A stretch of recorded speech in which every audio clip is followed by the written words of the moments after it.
Before you close your eyes, take a moment to notice this. The modern human mind is rarely at rest. It is constantly stretched between memories of days already gone and anxieties about what has yet to arrive. Even in silence, there is still a whispering voice, analyzing, comparing, doubting, as if you must always understand, always control, always keep up with something. But tonight, you do not need to do that. This video does not come to teach you a new truth, nor does it ask you to believe in anything at all. It is simply a slow journey, a gentle current moving through awareness where you are free to set down familiar ideas about reality, about the self, about the feeling of, I am here. Together we will step into a quiet space where the deepest questions about consciousness and existence are not asked in order to find answers, but to be listened to and then allowed to fade. As Carl Jung once wrote, "Who looks outside dreams, who looks inside awakes." And perhaps on this journey you do not need to awaken in the usual sense. You only need to listen, allowing the mind to slow the body to rest and sleep, to arrive naturally, carried by gentle reflections on what we call reality. What you are hearing right now, are you certain it is truly happening in this very moment?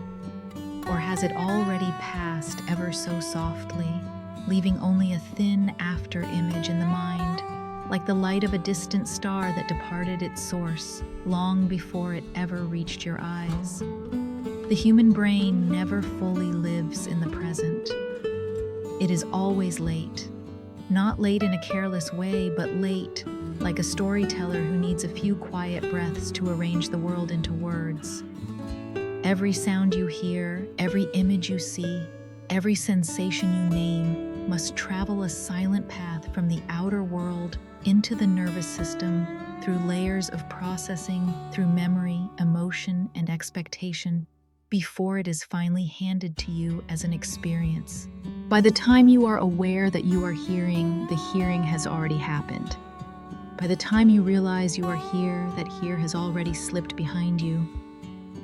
The present in this sense is always something that has just passed, and in that tiny delay, a fragile fracture appears, not loud, not dangerous, but enough to make us begin questioning the things we once took to be most obvious.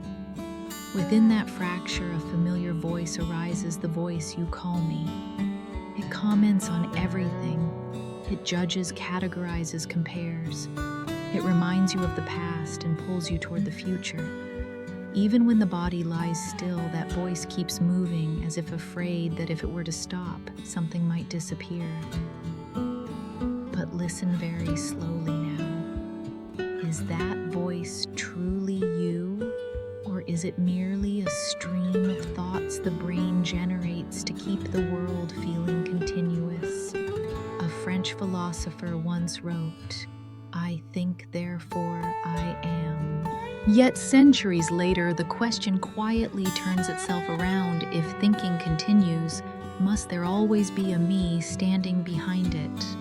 In modern psychology, it has become increasingly clear that much of what you call decisions, intentions, or my thoughts actually begins before you ever realize you are thinking. The brain acts first. Consciousness arrives afterward, like a narrator tasked with explaining what has already occurred. And the voice in your head, rather than being the owner, may simply be the commentator. Carl Jung once wrote in The Archetypes and the Collective Unconscious, "Until you make the unconscious conscious, it will direct your life and you will call it fate." But tonight, we are not trying to make the unconscious conscious. There is no effort required, no digging deeper, only the gentle recognition that there are parts of you operating quietly without your control. The heartbeat remains steady. The breath continues its rise and fall. Cells carry out their work without demanding explanation. And the world does not require your understanding in order to continue existing.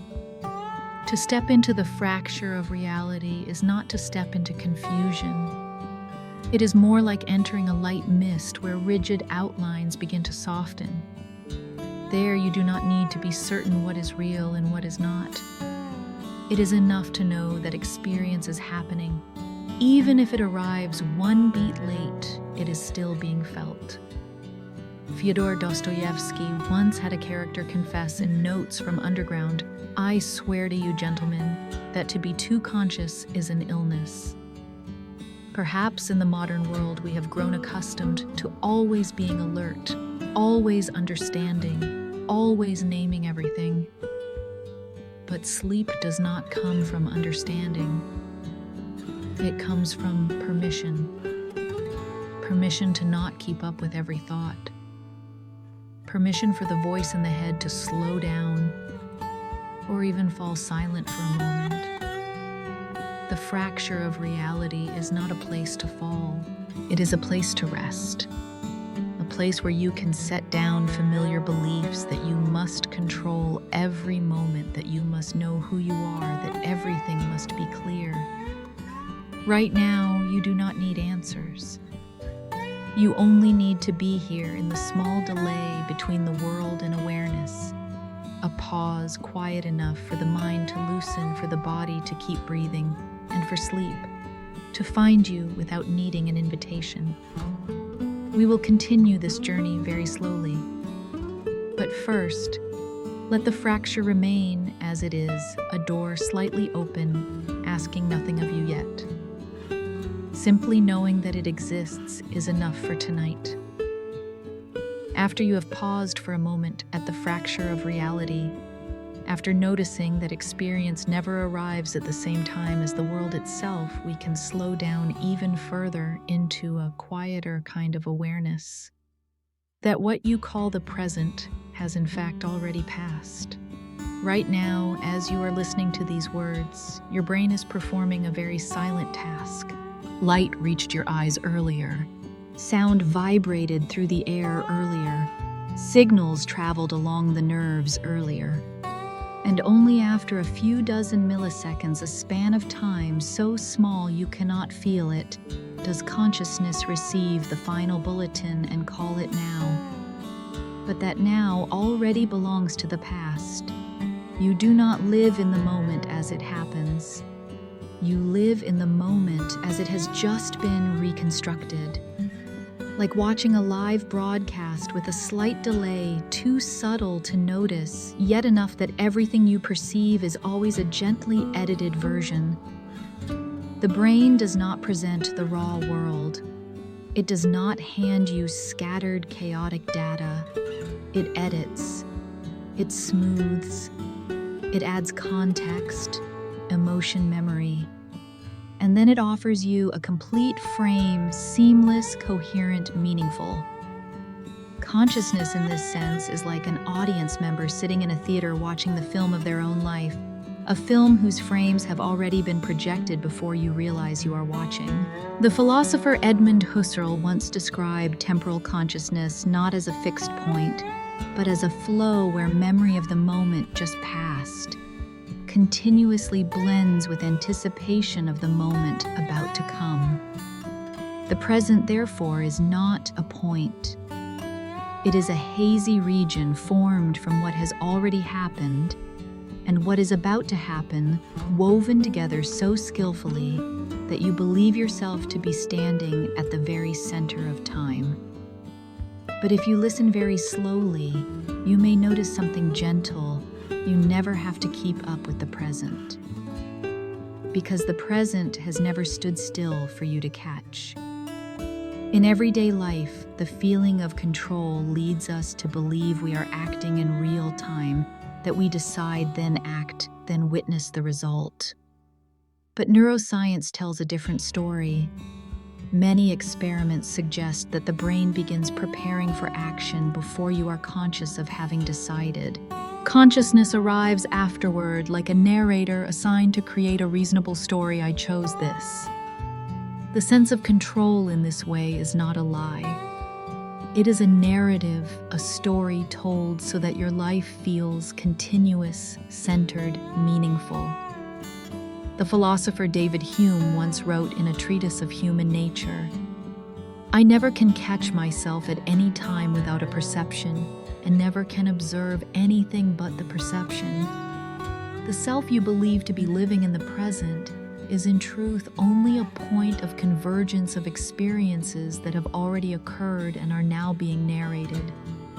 But this is not meant to unsettle you. On the contrary, it can be a great comfort.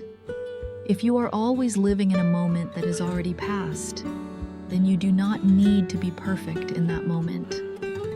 If every response arrives one beat late, you do not need to blame yourself for not having handled it better. You are simply living according to the way human consciousness works. We often feel exhausted from trying to cling to the present, from hearing advice that tells us to live fully in every second, to be absolutely present. But how can you be fully present in something that is always slipping away?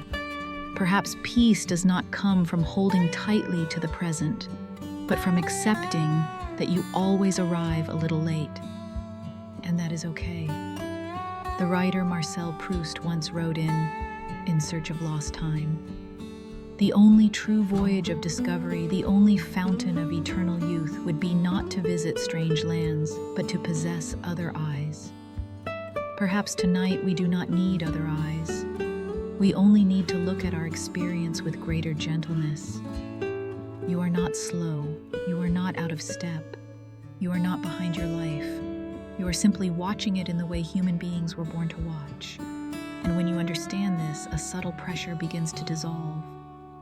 You do not need to react immediately. You do not need to grasp every moment. You do not need to stay alert until exhaustion. The present has already passed, and you are still here in this room, in this breath, in the softly edited version of the world being shown to you. Sleep in this sense is not missing the present. It is continuing the flow without trying to control it. When you close your eyes, the film continues. Only the audience is allowed to rest. And perhaps in accepting that you always live one beat behind time, you will find something very gentle. You do not need to keep up with life in order to belong to it. You have always been within it already, just in a very human way. From recognizing that the present always arrives a little late to the world, we drift onward very slowly into an even gentler realization that the world you are seeing right now is not the real world. Not in a pessimistic sense, and not as a denial of experience, but in a very quiet way. What you call color, sound, shape, movement does not exist out there in the way you feel it. Light has no color. There are only electromagnetic waves of different frequencies. Space has no sound. There are only vibrations of molecules. And objects have no solidity, like the sensation beneath your fingertips. All of this becomes a world only after it enters the brain. Your brain receives raw data and then performs a deeply compassionate act. It translates the world into a language you can live inside. Blue, so you know where the sky is. Sound, so you can sense danger or safety. Shapes, so you can tell what is near, what is far, what can be touched, and what should be avoided. The reality you experience in this sense is an interface, not a mirror reflecting truth, but a map for survival. As Alfred Korzybski once wrote, "The map is not the territory. A map is useful. It keeps you from getting lost. It tells you where you are. But a map is never the land itself. The world you see is the same. It is not wrong, but it is not complete." This becomes most evident when two people stand in the same place, the same room, the same scene, the same moment. One feels safe, the other feels uneasy. One finds the light gentle, the other finds it too harsh.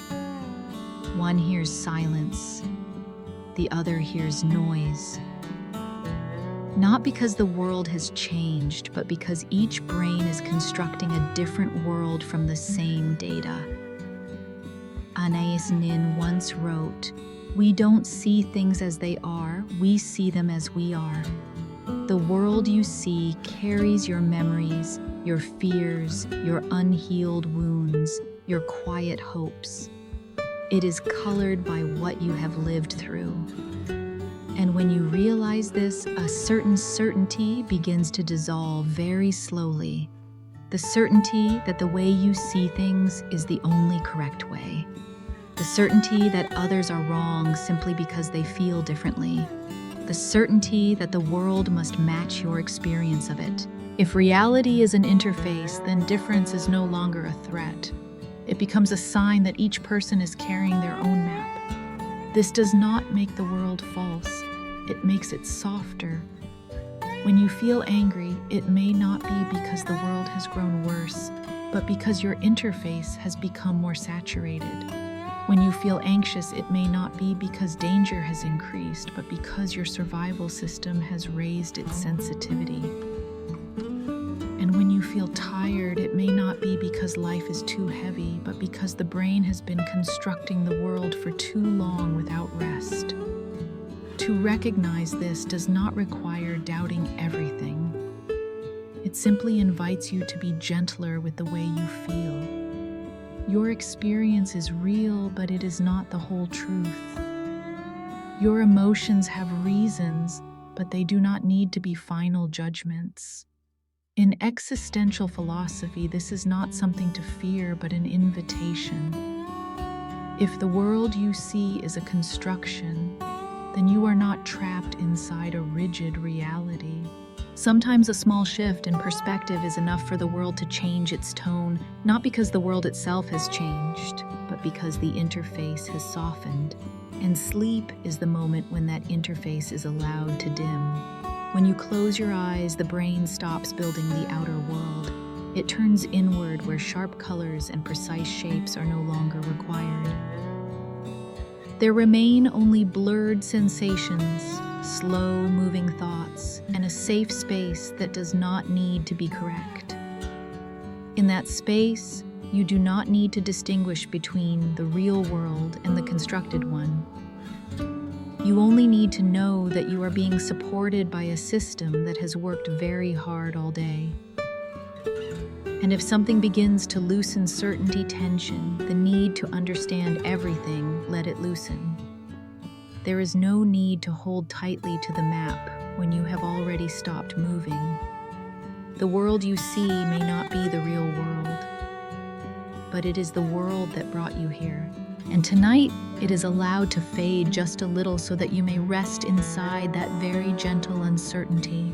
From the moment you allow certainty to dissolve slowly, from the moment the world before you softens, like a map that can be folded away, we move into a wider question, no longer only about personal experience, but about the very structure of the universe itself. If the world you see is an interface, could this entire universe also be a construction?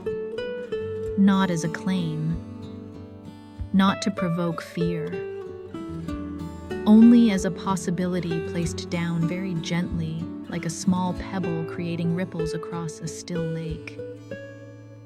The simulation hypothesis did not arise from wild imagination. It emerged quite naturally as humans began to notice the strange boundaries of physics. Why does the speed of light have a fixed value that cannot be surpassed? Why do space and time appear to be divided down to a smallest unit? Why does the quantum world only become clearly defined when a measurement is made? These questions do not answer themselves by declaring the universe a simulation, but they whisper something else, that reality has boundaries resembling those of a system. The speed of light, when seen through a modern lens, resembles a kind of bandwidth, not in a technological sense, but in a deeply abstract one. there is a limit to how much information can be transmitted. Space does not allow everything to happen everywhere at once. Time does not allow all events to overlap. The universe in this way operates economically, lightly, efficiently, without excess. Then there is the quantum world, where particles exist not as clear solid marbles but as possibilities. They have no definite position until they are observed. They do not choose a state until a question is asked. This has led many to think of on-demand rendering. Only when you look does the world need to appear in high resolution. Not because the universe is deceiving you, but perhaps because it does not need to be detailed everywhere all the time. The physicist John Wheeler once suggested a very quiet idea, it from bit, that at the deepest level, reality may be built from information. Not matter first and information later, but information first and matter as the way information expresses itself. If so, the universe is no longer a massive block of stone, but more like a piece of music being played. Not every note sounds at once, only the notes required for the current melody. This idea, if grasped too quickly, can feel overwhelming. But if allowed to drift slowly, it carries a strangely gentle quality. Because the simulation hypothesis, whether true or not, points toward the same thing, reality is not as rigid as we imagine. Long before modern science, the philosopher Plato told the story of the cave in the Republic, people watching shadows on a wall and calling them the world. But what matters is not that they were wrong. It is that they still lived, loved, feared, and hoped within that world of shadows. If the universe is a construction, your experience is still happening. The fatigue you carry is still real. The peace you seek still matters. This hypothesis does not strip life of its value. It simply shifts the question from, is reality real, to, is experience being lived fully? And perhaps that shift is deeply healing. When you no longer need certainty about the ultimate nature of the universe, you are allowed to be gentler with yourself. You do not need to understand why everything exists. You do not need to decode the deepest structure of reality in order to rest. The philosopher Ludwig Wittgenstein once wrote in Tractatus Logico-Philosophicus, "Whereof one cannot speak, thereof one must be silent." But silence here is not surrender. It is respect for depths that do not need to be reached tonight. In the night, as light softens and details no longer need to be sharp, the thought that the universe may be a construction can be set down as a hypothesis that does not require proof, not to believe, not to reject, only to breathe alongside. If this world has been constructed in some way, then it has also constructed you with enough delicacy to sense beauty and enough fragility to need rest. And if everything is being rendered on demand, then sleep is the moment when that demand decreases. Fewer images, fewer sounds, fewer questions. Not because you are escaping reality, but because you are allowing reality to return to what is necessary. There is no conclusion here, only a possibility placed beside you like a very small nightlight. You do not need to know whether the universe is a simulation in order to be at peace within it. You only need to know that right now you are being held inside an order stable enough for breath to continue. And so before we go any further, you may let that question rest, without answers, without pressure, allowing sleep to arrive naturally within a universe that, whether constructed or not, is still moving very softly around you. After setting down the thought that the universe may be a construction, we do not need to travel any further through theory. We only need to move deeper into a very familiar feeling that this world seems to appear only when someone is looking. Not as a poetic metaphor, but as a quiet truth that has been there for a long time, simply waiting to be noticed. In modern physics, the observer effect is no longer symbolic. It is something measurable. When a quantum system is not being observed, it exists as a set of possibilities. Only when a measurement occurs does one possibility become chosen and made real. This does not mean that your consciousness creates the world, but it suggests something gentler. The world is not entirely independent of the question being asked, as if reality is waiting to be addressed before it responds. Not in a hurry, not excessively, only when needed. If you look at the night sky without naming constellations, it is simply a dark, shimmering field. When you begin to search, new shapes appear.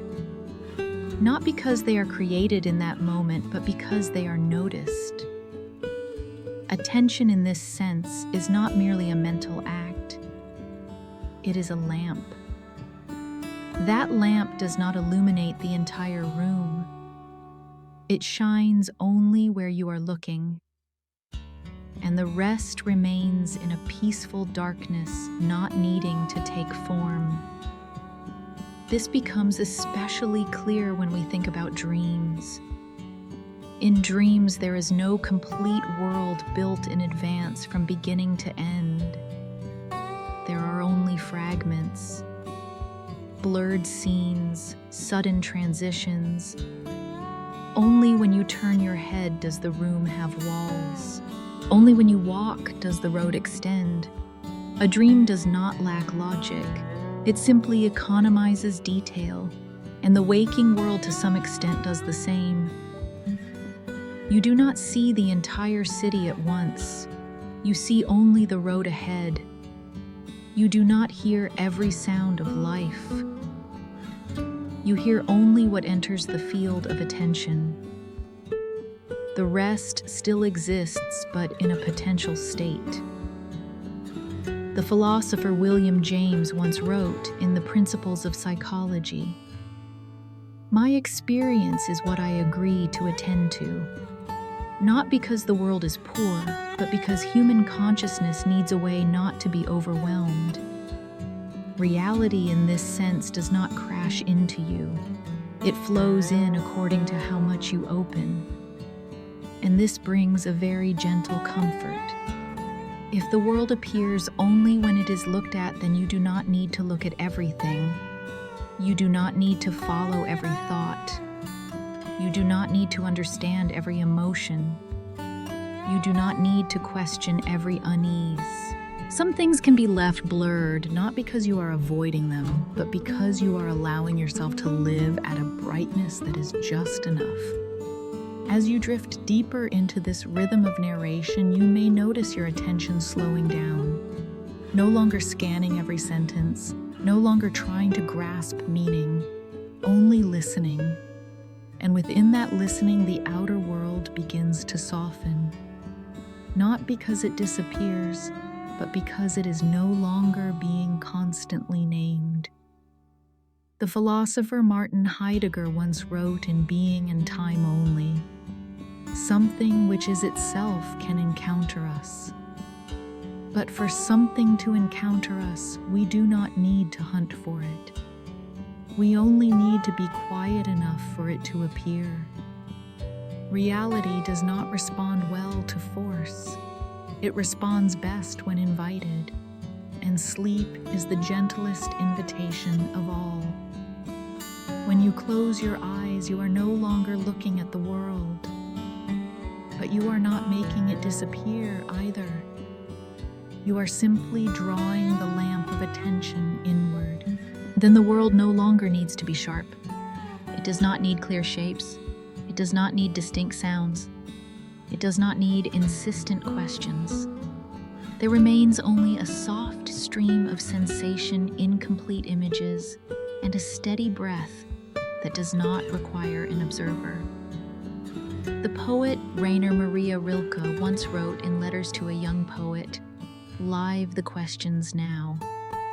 But at night, to live with questions does not mean thinking about them. It means allowing them to exist without shining a light on them. Some questions only need to be left alone in order to find their place. Reality, when it is not stared at, becomes gentler. It does not require you to understand. It does not demand that you keep up. It simply continues to exist at the level necessary to support you. And as you drift deeper into this rhythm, you may realize that you are no longer standing in front of the world, but inside it, not as an observer, but as a part that is allowed to rest. If reality appears only when it is looked at, then tonight you can look less, not to miss out, but to grow lighter. The world will not disappear when you close your eyes. It will simply return to a state where it does not need to perform. And in that state, among things not yet named, among images not yet clear, sleep can arrive very naturally, without effort, without needing to understand anything more. Simply allow the lamp of attention to dim. Reality will know what to do next. And you, in this moment, are allowed not to look anymore, to rest inside a world that is waiting very patiently. After realizing that reality appears only when it is looked at, that the lamp of attention determines which parts of the world are allowed to come into focus, we drift onward even more slowly into a space that is wider still, a space that is almost empty. When scientists measure the universe, they discover something deeply strange. Everything we can see, stars, planets, your body, the light on the ceiling accounts for only a very small portion, about 5%. The rest does not emit light, does not reflect, cannot be touched. And yet it is there, quiet, persistent, governing all motion, dark matter, dark energy. Names given not because we understand them, but because we need words for what we cannot see. 95% of the universe does not appear before our eyes. And without it, galaxies would fall apart, orbits would unravel, structures would not hold. Reality in this sense is like a stage missing most of its props. You see the actors, you hear the dialogue, you follow the story. But the things that keep the stage standing, cables, steel frames, forces of pull and restraint, remain hidden in the dark. The universe functions because of what is unseen. And human beings, in a very quiet way, live like this too. The part you call me, thoughts, words, actions, is only the surface. Beneath it lie unnamed memories, habits formed long ago, fears whose origins are no longer remembered, desires that were never spoken. Carl Jung once wrote in The Structure and Dynamics of the Psyche, the unconscious is not just evil by nature, it is also the source of the highest good. Like the universe, the human mind is shaped more by what does not shine. These parts are not loud, they do not argue, they do not demand attention, and yet they keep you upright. When a day feels heavier than you can explain, it may not be because too much happened, but because the invisible parts are carrying too much things left unsaid, emotions compressed, questions never asked. Like the universe, silence does not mean emptiness. It has structure. It has force. It holds everything in its place. Blaise Pascal once wrote in Pensée, "The eternal silence of these infinite spaces frightens me." But perhaps that fear comes from our familiarity with light, from the habit of needing everything to be filled with voices, images, explanations.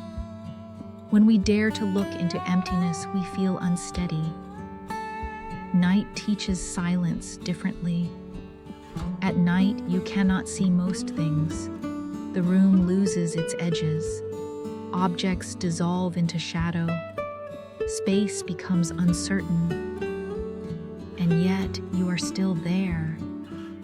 The room is still there. Reality does not collapse. It simply lowers its intensity. 95% of the universe is silence, not to make humanity feel small, but to remind us that presence does not need to be loud, that the most important things may not need to be seen. Human beings in that sea of silence are rare points of light, not because we are central, but because we can recognize light. You are not the entire universe, but you are a place where the universe briefly sees itself. Baruch Spinoza once wrote in Ethics, "We are a part of nature as a whole whose order we follow." You are a part of that larger structure, a small part, but not a meaningless one. In a sea of silence, a single point of light does not need to shine far. Simply existing is enough to make a difference. And perhaps the exhaustion of modern life comes from trying to shine constantly, always speaking, always reacting, always proving presence, while the universe most of the time remains quiet. Sleep, in this sense, is not disappearance. It is a return to the natural ratio of reality.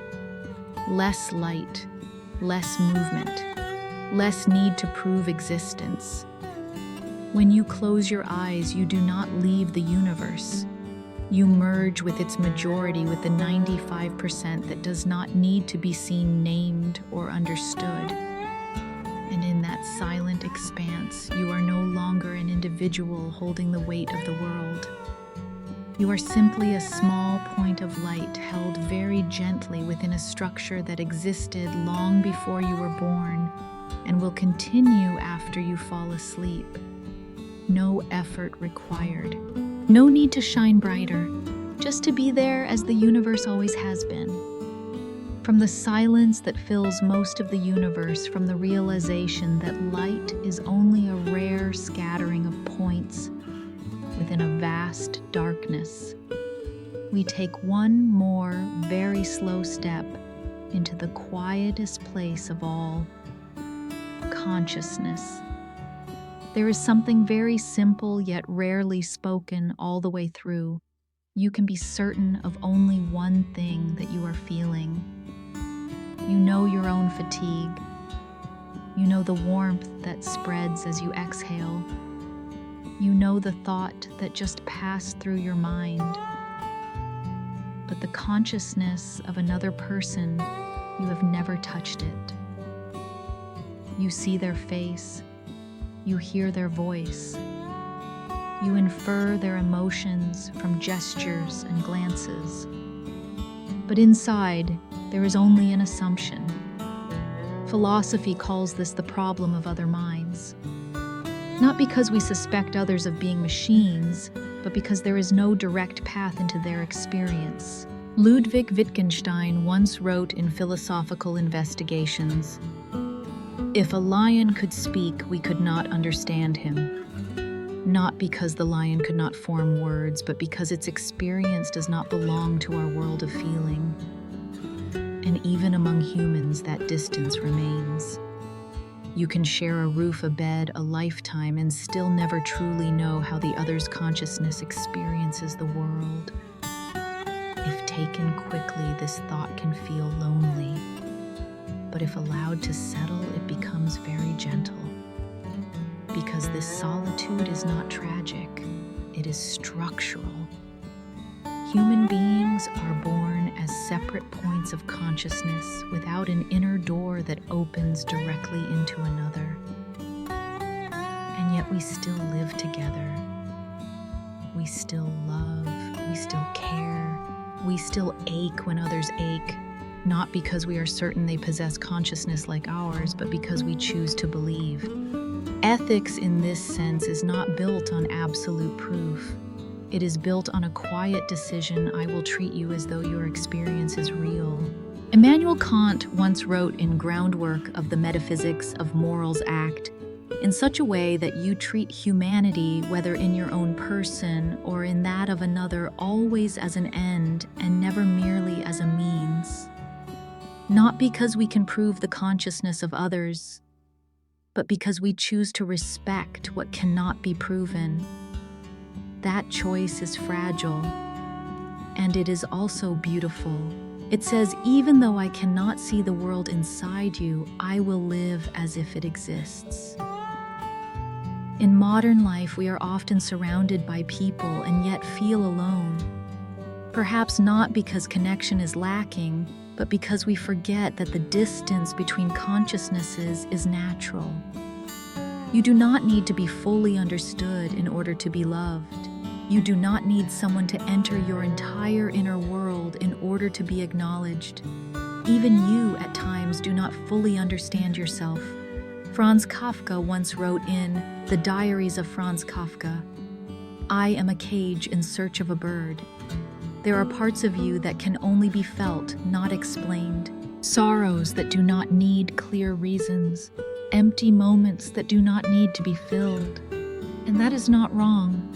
When you accept that the consciousness of others is always an assumption, you can be gentler with the fact that others do not fully understand you. They are not indifferent. They are simply living inside their own inner world, just like you.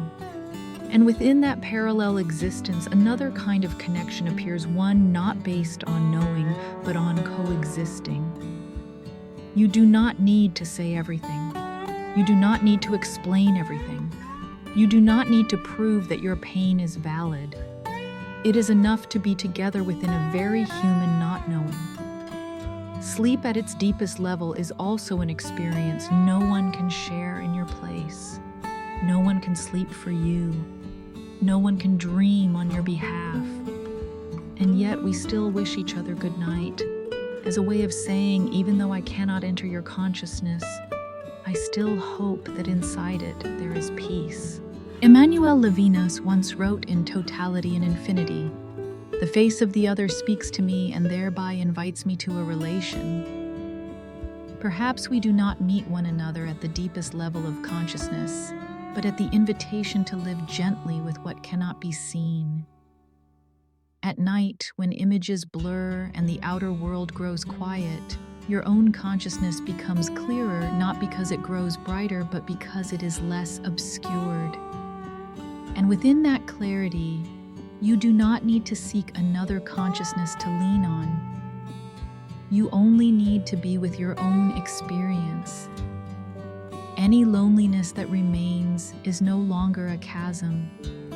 It becomes a necessary private space, a place no one intrudes upon, no one judges, no one demands. And perhaps having permission to keep such a space is what allows human beings to touch one another without harming one another. You cannot see the consciousness of others, but you do not need to see it in order to respect it. You only need to breathe and to know that right now your experience exists. That is enough.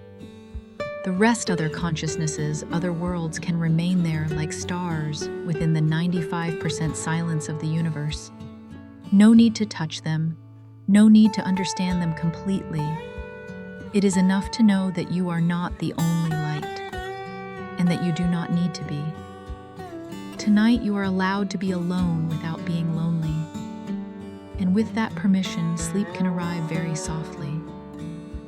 From the moment we accept that the consciousness of others is always an assumption that each human being lives within an inner space, no one can fully enter. We can drift deeper still into the very place that constructs all of these experiences, the brain.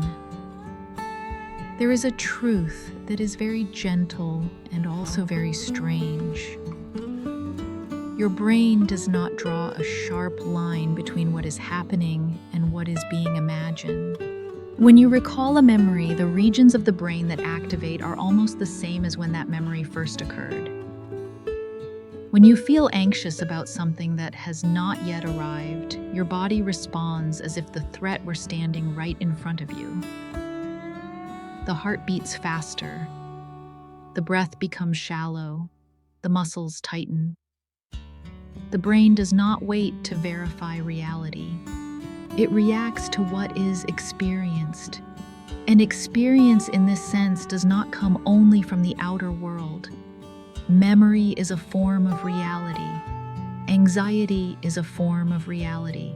Hope is too. They do not exist in physical space, but they exist in felt space. Carl Jung once wrote in Psychological Types, "The most terrifying thing is to accept oneself completely." Perhaps part of that fear comes from realizing that the inner world carries a weight no less than the outer one. The brain is designed not to seek absolute truth, but to protect life. And so it chooses the safest path: respond first, understand later. Your body startles at a sudden sound before you realize it was only the wind. You feel sadness before you can name its reason. You feel relief before you know why. The brain does not ask, "Is this real?" It asks, "Is this important?" And if the answer is yes, it acts. Baruch Spinoza once wrote in Ethics, "An emotion which is a passion ceases to be a passion as soon as we form a clear and distinct idea of it." But in everyday life, we rarely have enough time to form such a clear idea. Emotion arrives first. Meaning follows after. This is not a flaw. It is the way human beings exist. Yet when we do not recognize this, we can be swept into inner realities without realizing we are inside them. An old memory can color an entire day.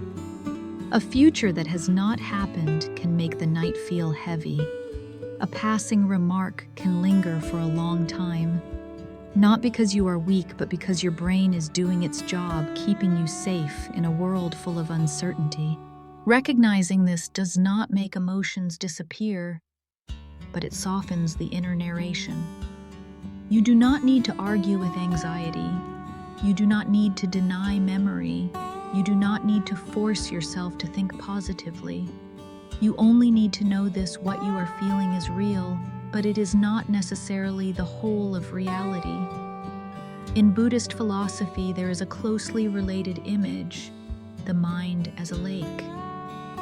When the wind blows, the surface ripples, images distort, but the water itself is not broken. You are the same. Imagination, anxiety, hope, these are waves. They are not you. And as you begin to hear these words at a slower rhythm, you may notice your body adjusting on its own. The shoulders drop. The breath lengthens. The heartbeat steadies. Not because you have understood everything, but because the brain has received a different signal right now. It is safe. Sleep does not come from solving every thought. It comes from letting the brain know that it does not need to react anymore.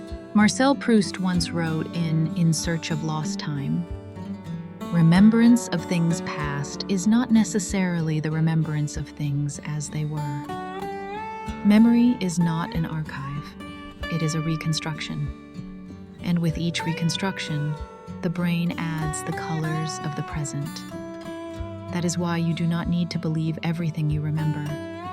You do not need to believe everything you think. You only need to trust that your body is doing its best to keep you steady. And at night, when the outer world grows quiet, inner realities can also be allowed to soften. No need for clear images, no need for complete stories, only faint fragments of sensation drifting like mist. The narration here no longer needs to lead, it simply accompanies. You do not need to distinguish what is real and what is imagined. Your brain has long been practiced at doing both. What matters more is that you are being supported within this experience. If a thought drifts by, let it drift. If an image appears, let it blur. There is no need to hold on, no need to push away. Epictetus once wrote in Enchiridion, "It is not things themselves that disturb men, but their judgments about these things." And tonight you do not need to judge anything that is happening inside you. Simply allow the brain to rest from the work of categorizing real, imagined, important, unimportant. All of those boundaries can soften very gently. In this space, as inner realities quiet down, sleep can arrive not as an escape, but as a return to the body that is breathing, a return to the heartbeat that is steady, a return to a state that does not need to understand. The brain may not know what is real and what is imagined, but it knows when it can let go. And right now, in this slow rhythm of narration, perhaps it has already begun to recognize that. You do not need to do anything more. Simply let the voice continue to flow and allow yourself to drift very naturally into the quiet that is opening. After realizing that the brain does not draw a clear boundary between what is real and what is imagined, that emotion often arrives before understanding, we drift a little further very slowly into the place where time seems to be kept most carefully. Memory. We often imagine memory as a box. Open it, and what happened is there intact. Close it, and the past rests quietly unchanged. But memory does not work that way. Each time you remember, the brain does not open a drawer. It reconstructs a scene. Some details are added, others fade. A new emotion slips into an old event. A present-day perspective colors a moment that has already passed. Memory does not preserve, it rewrites. And this happens not because you are dishonest, but because this is how human beings exist. When you tell a story from childhood, you are not recounting the child you once were. You are recounting that child's memory seen through the eyes you have now. When you recall an old sorrow, you are not only remembering the event, you are remembering how you once understood it and how you understand it today. The psychologist Frederick Bartlett pointed out that memory is reconstructive, not reproductive. Every act of recall is an act of recreation. And so the past you carry may never have existed exactly as you believe, not because it is wrong, but because it has been lived again and again through many versions of yourself. Friedrich Nietzsche once wrote in On the Use and Abuse of History for Life, "The past is never dead. It's not even past. The past does not stand behind you. It lives inside you, rewritten each time you touch it."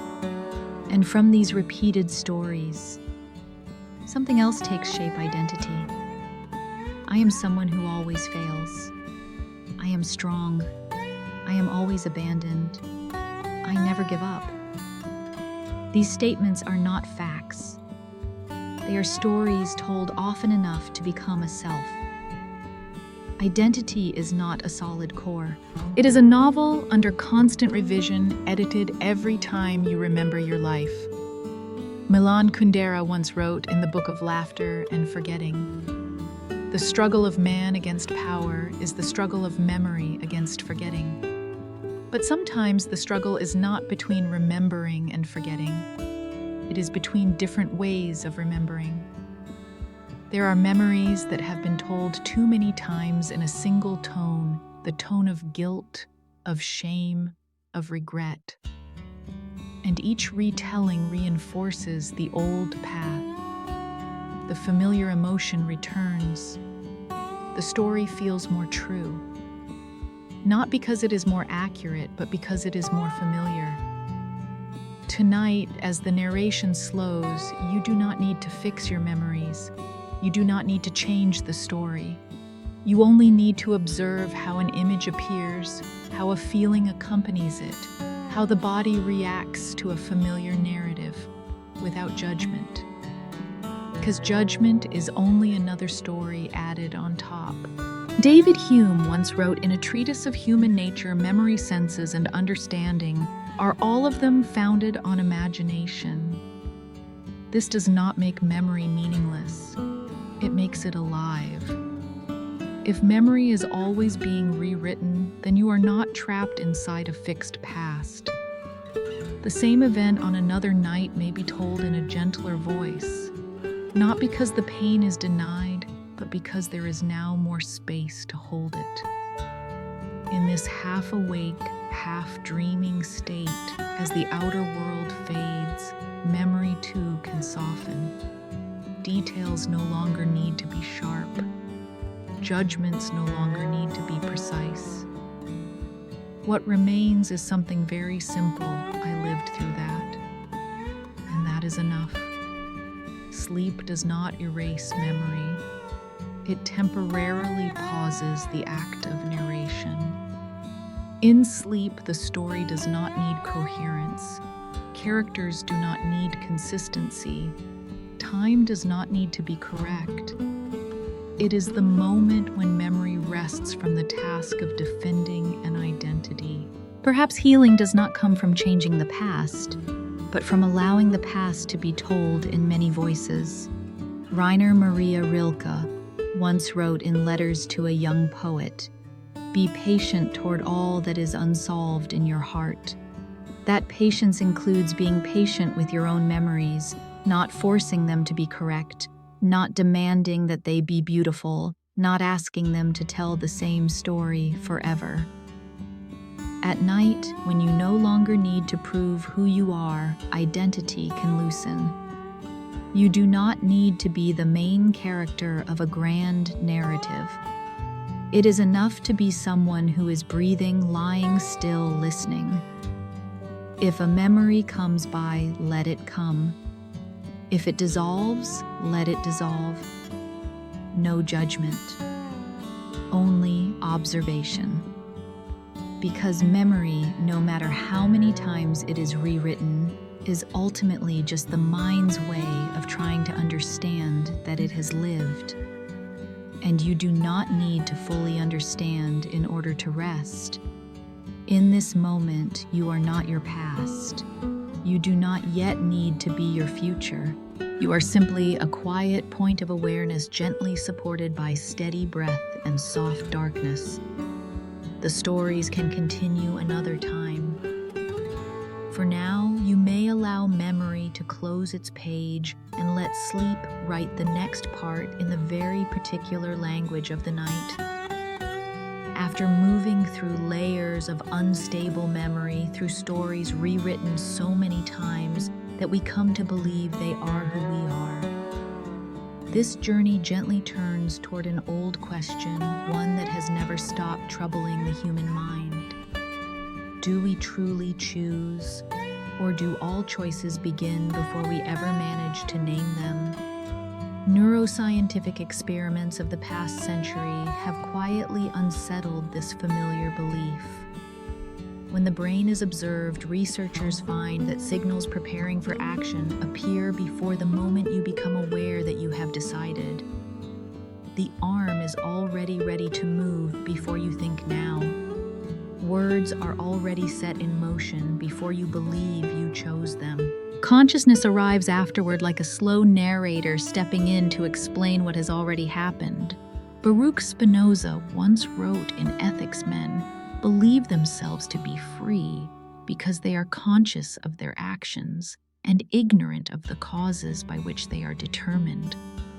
Not because human beings are deceitful, but because consciousness was never born to control everything.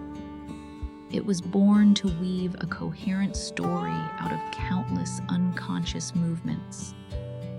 In that story, consciousness plays the role of the commentator, a voice that says, "I did this because I chose that since." But the director began the scene long before. To many, this sounds like a sentence, as if free will were nothing more than a beautiful illusion. Yet in this quiet night, as the rhythm slows, we do not need to see it through the lens of judgment. Because this truth does not take away your value. It only shifts where freedom lives. No longer as absolute control, but as subtle awareness. Between the moment an action has already begun and the moment a story is about to be told, there is a very small gap, fragile, easy to miss. This gap is not where you choose every thought, but where you notice that a thought is happening. Not where you create every emotion, but where you see an emotion passing through. Jean-Paul Sartre once wrote, "In being and nothingness, man is condemned to be free."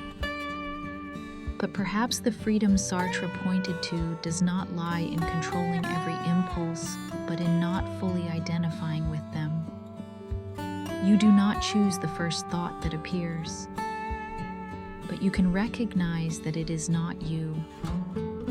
You do not choose the emotion that knocks at the door, but you can open the door without letting it take over the entire room. In this half-dreaming state, as the body softens, that opening becomes easier to feel. You may sense an intention forming a reflex, preparing a story about to be told. And simply seeing this is already a form of freedom. Not the freedom of power, but the freedom of gentleness, a softness that invites responsibility rather than control. Because if you believe you must control everything, you will always be tense, always disappointed in yourself for not being strong enough. But when you understand that much of life unfolds outside awareness, you can begin to treat yourself with compassion. Responsibility then is no longer a burden. It becomes care for the environment in which reflexes are formed, care for habits, for sleep, for the stories you tell about yourself. Carl Jung once wrote in Ion, "Until you make the unconscious conscious, it will direct your life, and you will call it fate." Not so that you may control the unconscious, but so that you are not dragged by it without knowing. In this slow rhythm, you do not need to decide anything important. You only need to notice one breath coming in, one breath going out. Even breathing is not entirely chosen by you, yet you can be with it. That is the small gap, modest but wide enough to rest inside. Here, freedom is not, "I control my life," but "I am present with my life." Not fighting what has already begun, but not turning it into an enemy. At night, when you no longer need to prove your strength, freedom becomes very light. It does not ask you to be right. It only asks that you see. And when you see clearly enough, many actions change direction naturally, not by force, but by understanding. Like a river that does not need commands for water to flow, only the absence of a blockage. Now, as the voice lowers even further, you do not need to worry about whether you have free will or not. You only need to allow consciousness to rest from the work of control. Deeper processes know how to do their work. And in that very small gap between impulse and story, you are allowed to do nothing at all. Just lie still. Just breathe. Just listen. Freedom in this moment is simply not needing to control in order to rest. And that is enough. After touching that very small gap of freedom where nothing needs to be controlled and only needs to be noticed, the voice lowers itself another step as if it were no longer speaking only to a human listener, but to the night itself. For there is something quietly present behind every question about consciousness. Fit. This universe, in all its vastness and cold distance, seems adjusted with an almost unbelievable delicacy. Shift a single physical constant by the slightest fraction, and atoms would not form. Stars would not burn long enough. Planets would not remain stable. And life, long before it became intelligent, would have nowhere to stand. The world does not merely allow existence, it allows inquiry. The physicist Paul Davies once wrote in The Mind of God, "The universe is bio-friendly in a rare and remarkable way, not because the universe intends life, but because its conditions align so precisely that life can arise, evolve, and eventually turn back to ask questions about the very place from which it emerged." You are living in a universe made not only of stone and light, but of the capacity to look back at itself through you. This does not require belief in purpose, no grand plan, no invisible hand, only the recognition that this fit exists. As if the dials on reality's control panels stopped at exactly the right positions for awareness to appear. Ludwig Wittgenstein once wrote in Tractatus Logico-Philosophicus, "Not how the world is the mystical, but that it is." The strangeness lies not in how the universe works, but in the fact that it is sufficient to be noticed at all. In this half-dreaming space, you do not need to decide whether the universe has meaning. It is enough to feel that you exist within a structure that allows existence to be felt. Life does not merely happen. It knows that it is happening, and that knowing alone is a rare phenomenon. Carl Sagan once said in Cosmos, "We are a way for the universe to know itself."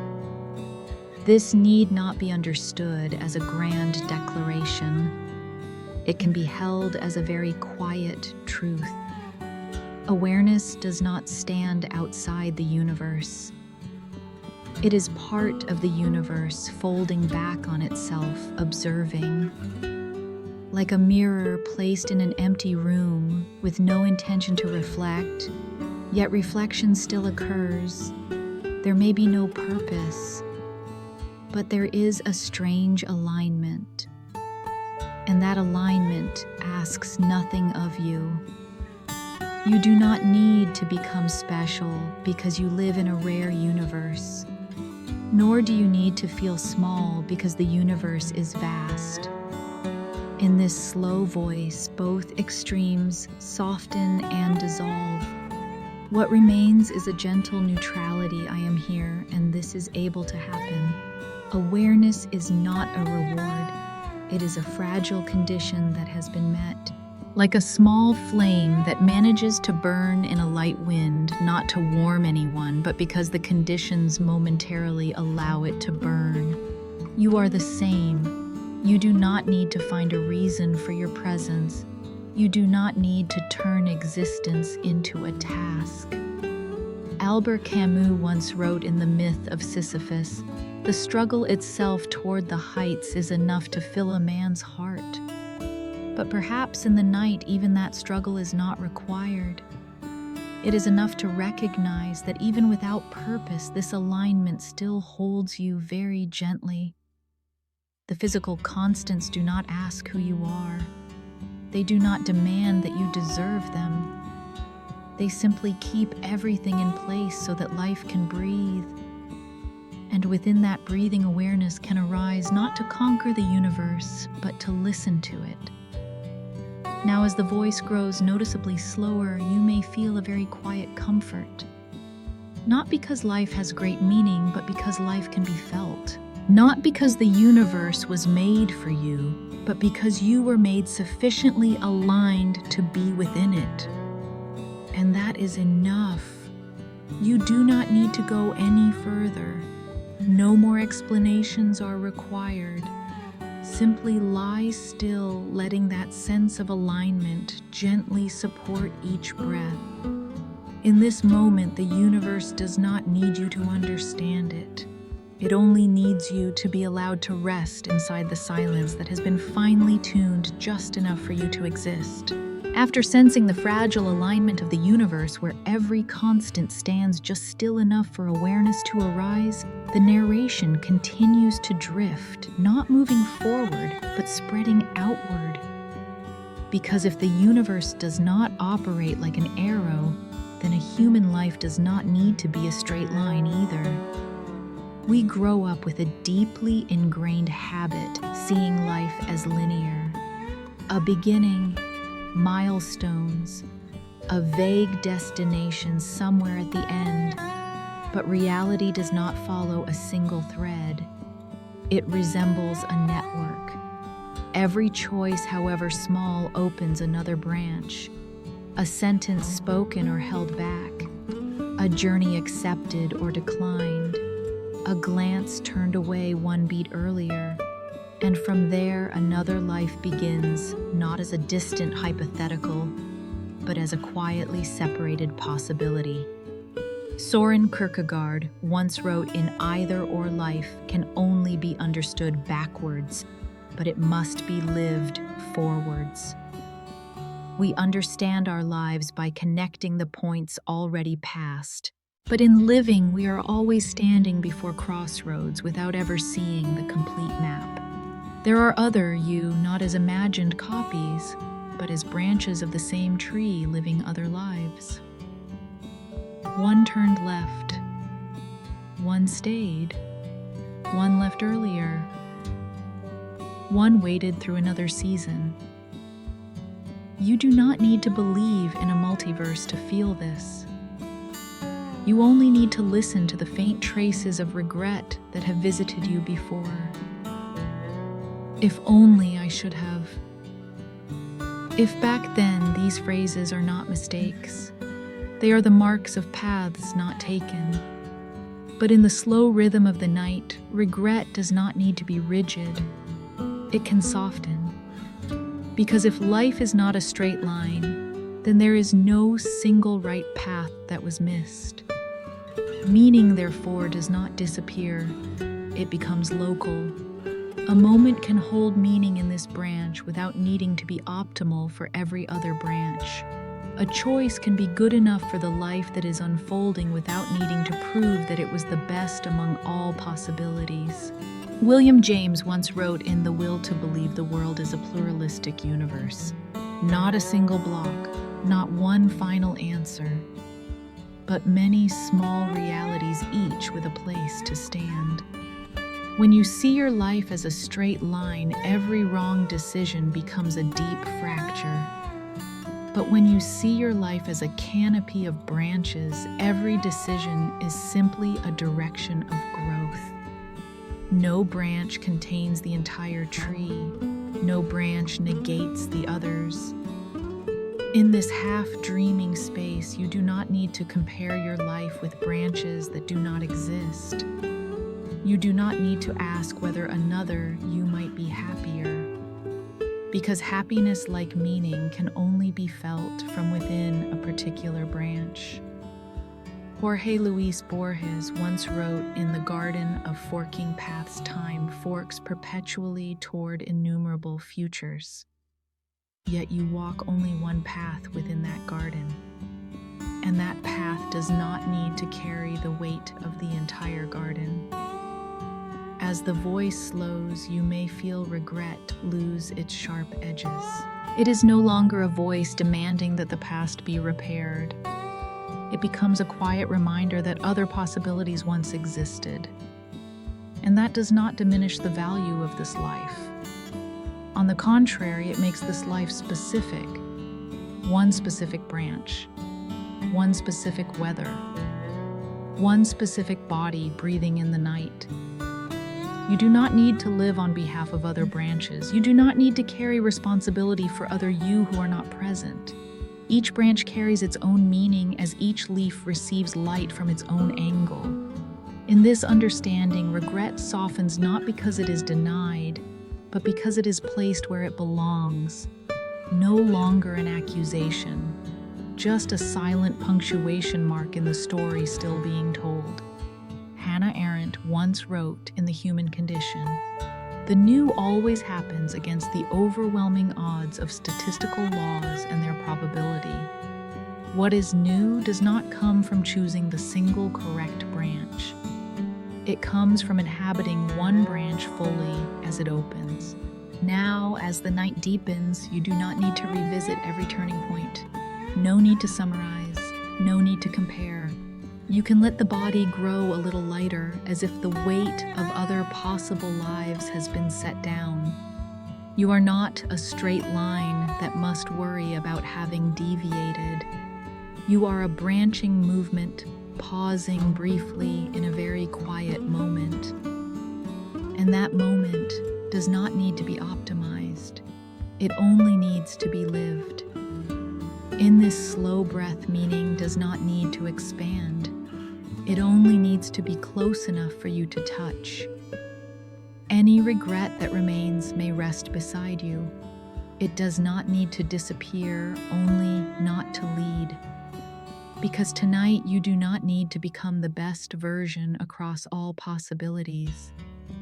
You only need to be the version being gently supported by the branch of life that has chosen you. And in that, you are allowed to rest. After accepting that life does not move along a straight line, that each choice opens a branch distinct enough to be fully lived, the narration slows even further, no longer searching for structure, only listening. Because at this point in the journey, there is something very quiet, waiting to be spoken. Reality may be uncertain. This world may be an intricate simulation. It may be the result of accumulated errors. It may repeat itself in cycles whose first beginning no one remembers. But whatever it is, experience still happens. Pain hurts. Love loves.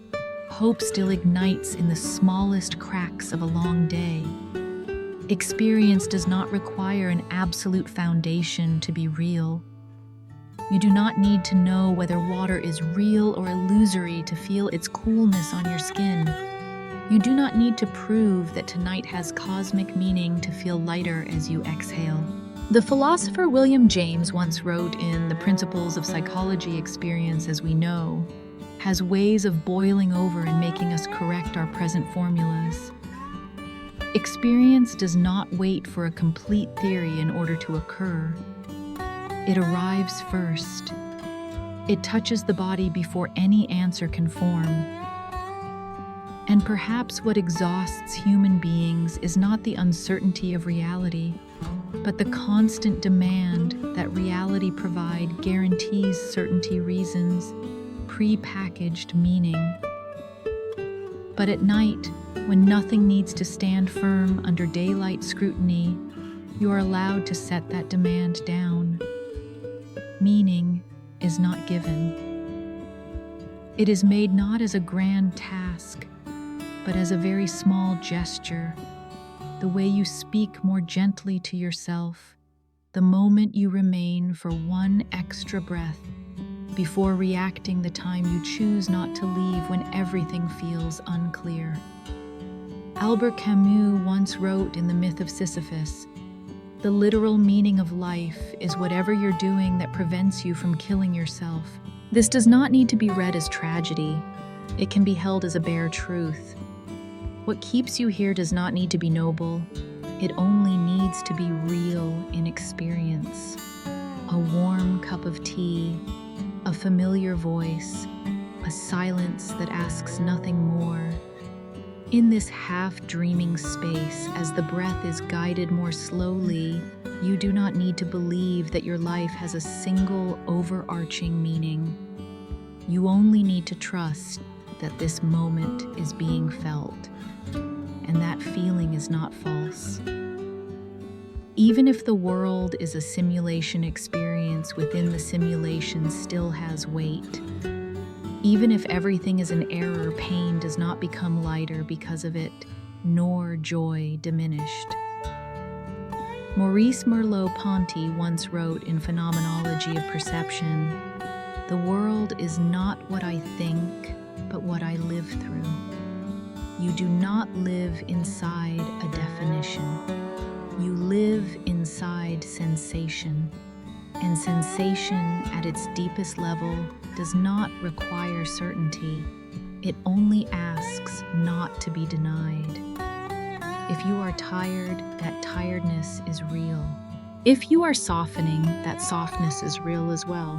There is no need to trace origins, no need to verify foundations. In this slower rhythm, you may allow the breath to lengthen slightly, not to achieve anything, only to remain with the body as it breathes.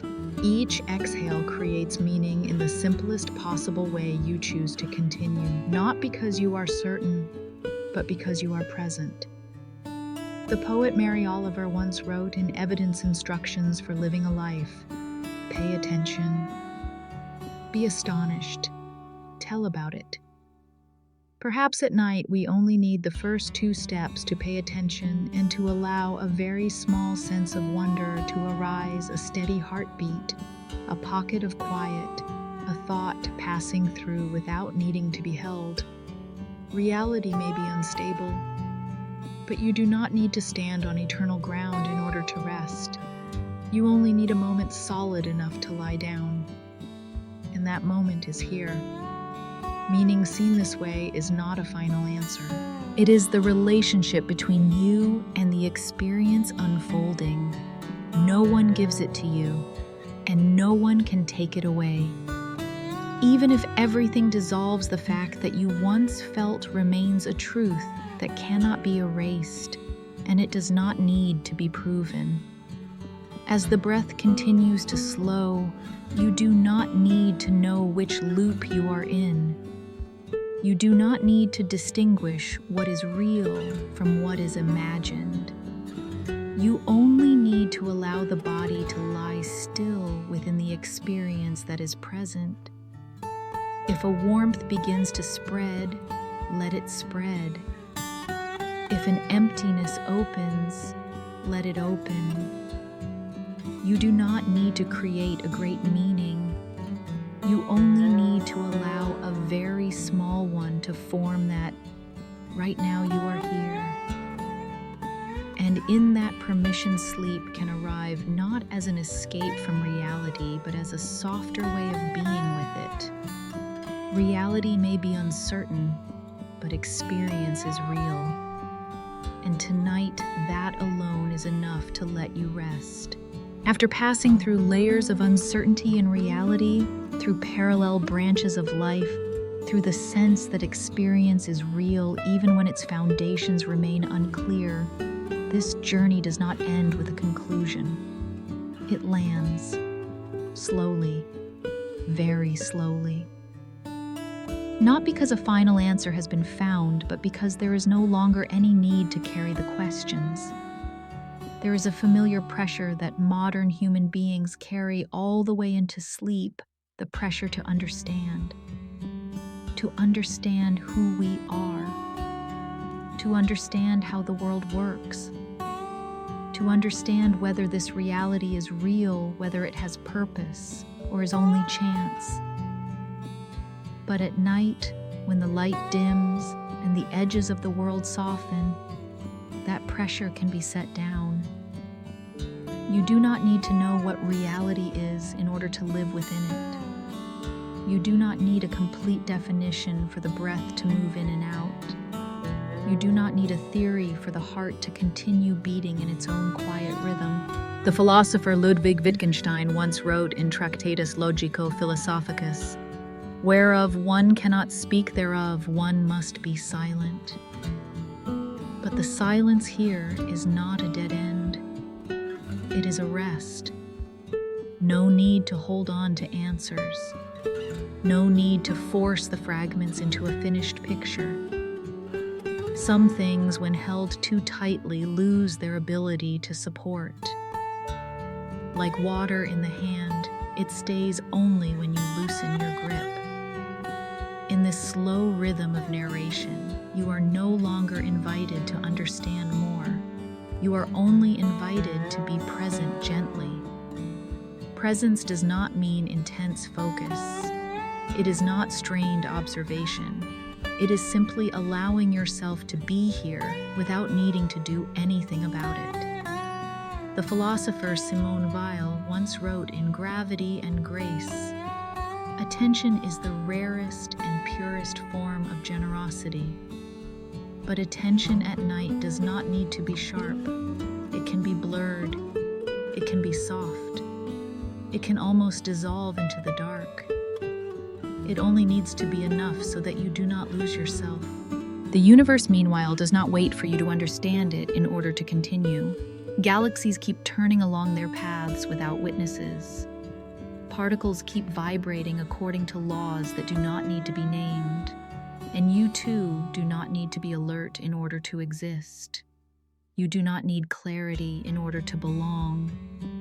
The poet Rainer Maria Rilke once wrote in Letters to a Young Poet, "Live the questions now." But perhaps at night, living with questions does not mean holding them tightly. You can set them down beside the bed like placing a heavy object you have carried all day, not abandoning it, simply letting it rest. Descent in this sense is not stopping completely. It is returning to movements that do not require conscious control. The breath finds its own way. Sleep opens on its own. The body knows how to let go. If a thought still lingers, let it be there.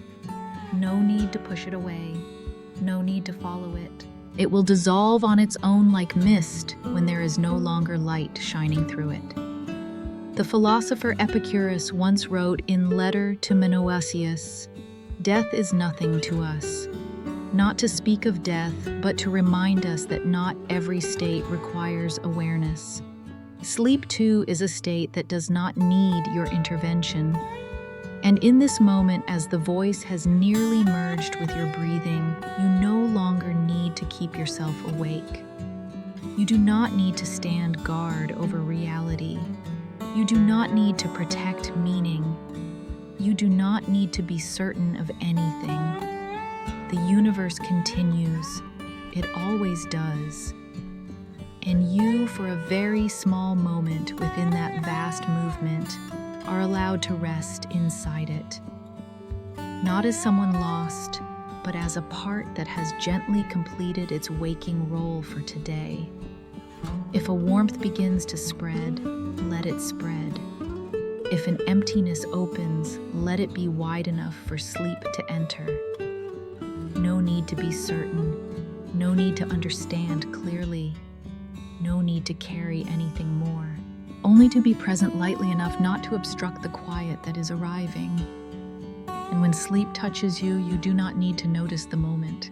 Even not noticing is already a way of resting. This journey does not end. It simply settles.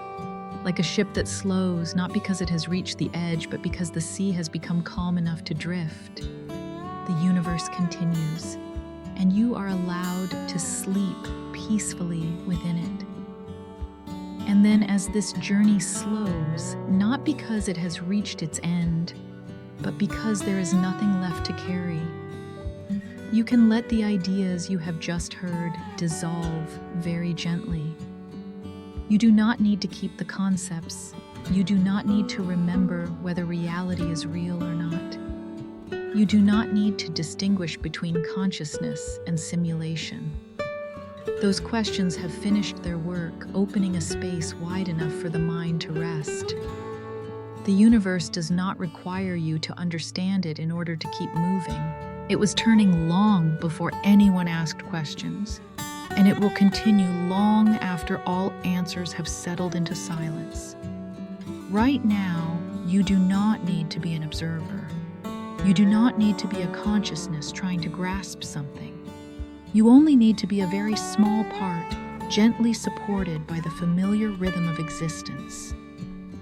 The breath slows. The body grows heavier. A silence opens that does not need to be filled. If anything remains after this journey, it may be only a simple feeling that you are allowed not to know for sure, allowed to be unfinished, allowed to rest inside a universe that does not require you to stay awake forever. Now let this voice soften into the dark. Let sleep arrive in its own way, without announcement, without holding on. The universe continues, and you are allowed to sleep peacefully within the gentle orbit of your own becoming. Good night.